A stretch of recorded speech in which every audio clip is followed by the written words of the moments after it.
Hello students, as you know, we are studying population, chapter 6. It is the second part of population.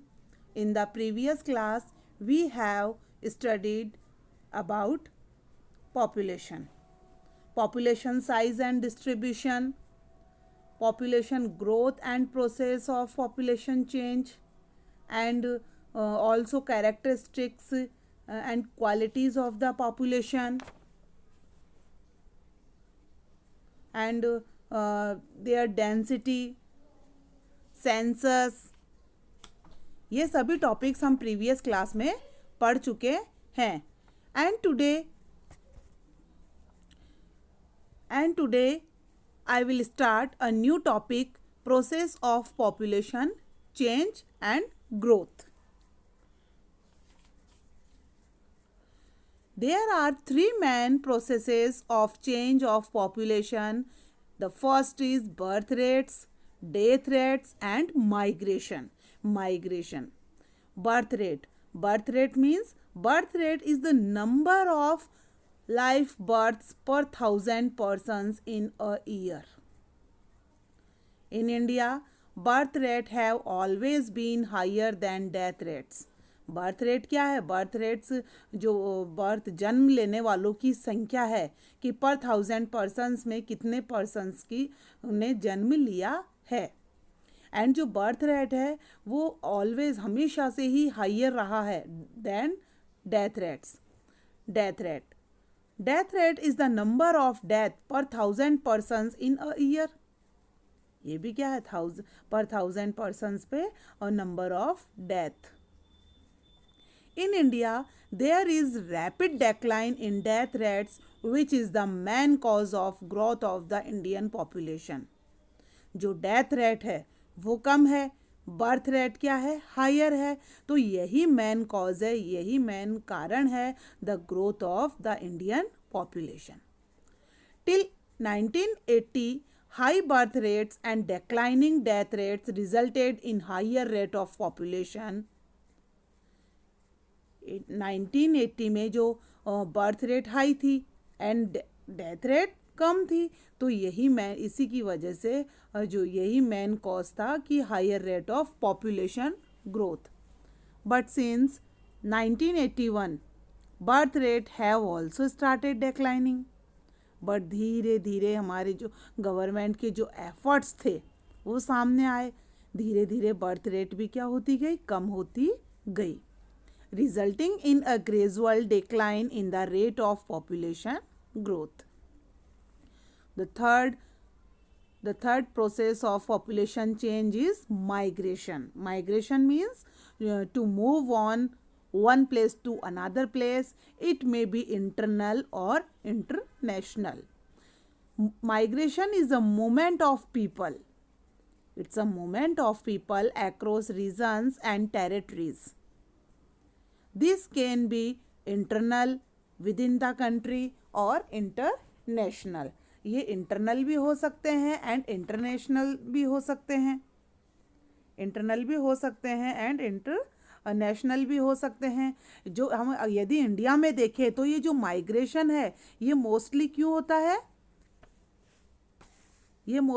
होता है? Because क्योंकि जो conditions of poverty and unemployment ये rural areas में ज़्यादा देखने को मिलती है. तो इसी वजह से रूरल एरियाज़ के जो पर्सन्स है वो अर्बन एरियाज़ की तरफ पुश होते हैं. एंड यह it changes not only the population size. Migration changes not only the population size but also the population composition of urban and rural populations. In terms of age and sex compositions, ये देखिए यहाँ पे एक figure है. इस figure में हम देखेंगे यह एक की है birth rate and death rate.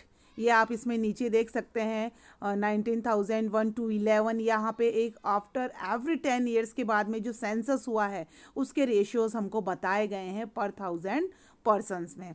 तो इसमें 19,001 to 11 ये 10 ईयर, आफ्टर 10 ईयर के बाद 11 to 21, फिर इसके 10 ईयर्स बाद, ये ऐसे 10 ईयर्स करते करते ये 1996 टू ये 2001, अभी 2011। तो इसमें हम देखेंगे कि 19,001 to 11 के जो रेशियोज़ है इसमें देखेंगे पर 1000 पर्सन्स में, जहाँ 50 पर्सन्स तो बर्थ रेट है and 50 about he death rates है। एंड वहीं ये जो बर्थ रेट है ये इक्वली चल रही है, ये सेम चल रही है। थोड़ा बहुत इसके अंदर यहाँ पे चेंजेस आया है, 45 पर्सन्स इन 1941 टू 51 के जो रेशियोज़ है इसमें। बट ये अभी धीरे धीरे पर 1000 पर्सन्स में 30 पर्सन्स बर्थ रेट बताई गई है इन 1996 टू 2001। वहीं पे जो डेथ रेट्स है वहीं पे जो डेथ रेट्स है ये 19,001 टू 11 के रेशियोज़ में पर 50 अबाउट पर्सन्स है, 42 पर्सन्स है। और ये धीरे धीरे बट ये देखिए इसमें 2001 के जो रेशियोज़ है उसमें 10 पर्सन्स है पर 1000 पर्सन्स। तो पॉपुलेशन इस रेशियो, इनके थ्रू हम इस ग्राफ के थ्रू देख सकते हैं कि जो बर्थ रेट है वो ज़्यादा है एंड जो डेथ रेट है वो कम है। तो यही मेन रीज़न है पॉपुलेशन ग्रोथ का। एज कंपोजिशन, मिश्रण, कंपोजिशन मीन्स मिश्रण। The age composition of a population refers to the number of people in different age groups in a country. किसी भी कंट्री के जो डिफरेंट एज के पर्सन्स है, तो the number and percentage of a population found with in the children है, working as है and aged groups. 3 groups में इनको बांटा गया है। एंड इनके जो कंपोजिशन है ये, तो इनके सोशल एंड इकोनॉमिक स्ट्रक्चर से भी क्या है, डिफरेंट है। Population of country can be grouped into 3 categories. The first is children. Children means below 15 years. And economically unproductive. उनकी कोई इनकम नहीं है, कुछ भी प्रोडक्टिव कमाते नहीं है। Need to be proved with food, clothing and इनकी नीड्स, इनको हमें प्रोवाइड कराना पड़ता है, food, clothing, education, medical care. And it comprises 34.4% of total India's population. वहीं पे जो वर्किंग एज है, वर्किंग एज 15 to 59 ईयर्स, ये इकोनॉमिकली प्रोडक्टिव है, कमाते हैं, अर्न करते हैं फैमिली के लिए। एंड बायोलॉजिकली रिप्रोडक्टिव है, कंसिडर्ड एज वर्किंग पॉपुलेशन।